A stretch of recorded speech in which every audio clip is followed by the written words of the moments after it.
I want to give an example of how adverbs can cause ambiguity in a sentence. That is, how they can make it so that you can't tell which of the two meanings that the sentence might mean is the one that's intended. So let's look at this sentence here. What one does primarily determines who one is.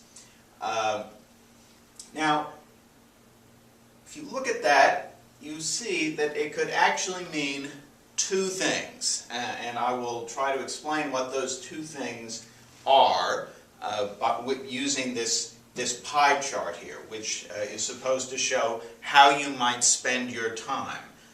So you spend your time playing Halo 6, exercising with Indian clubs, tourism, lunch, that's the part of your day or your time that's devoted to lunch, sleep, and here the biggest thing is playing whist.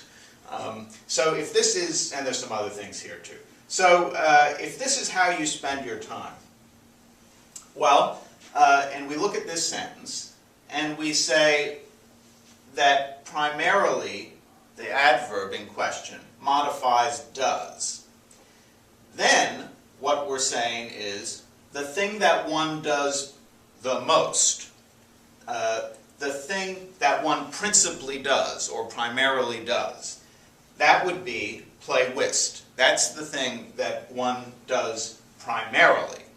The one thing that one primarily does is to play whist. If that's how we construe this sentence, then this sentence is saying that playing whist for this person determines who that person is.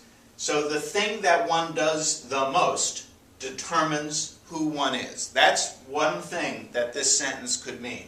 That whist playing, in this person's case, totally determines who one is, and nothing else does. The one thing that one does the most is the thing that determines who one is. So for this person, what he is determined entirely by this piece of the pie chart. Okay, that's one way of construing it. That's the way that you get if primarily is modifying does. But this is actually ambiguous because primarily could be modifying determines. And what would that mean? Well, now the thing that we're concerned about, the thing that we're looking at, is not what one does primarily, not this piece of the chart, but the whole thing. What one does, period.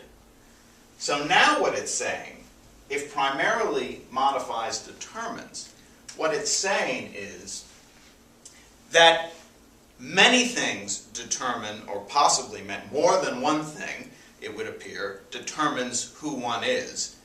Only one of those things is named and the rest are unnamed. In this sentence, what it says, if primarily modifies determine, is the totality of what you do is the thing that mainly determines who you are, but there are other things that also determine who you are that I'm not mentioning in this sentence.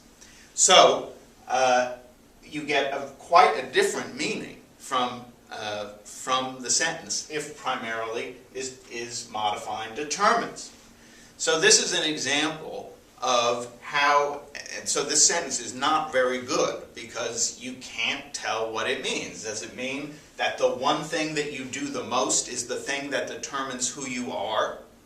Now that, by the way, is an unambiguous sentence. That's how you would correct this. The one thing that you do the most is the thing that entirely determines who you are. That's one reading of the sentence. And the other is that the totality of what you do is the thing that primarily determines who you are.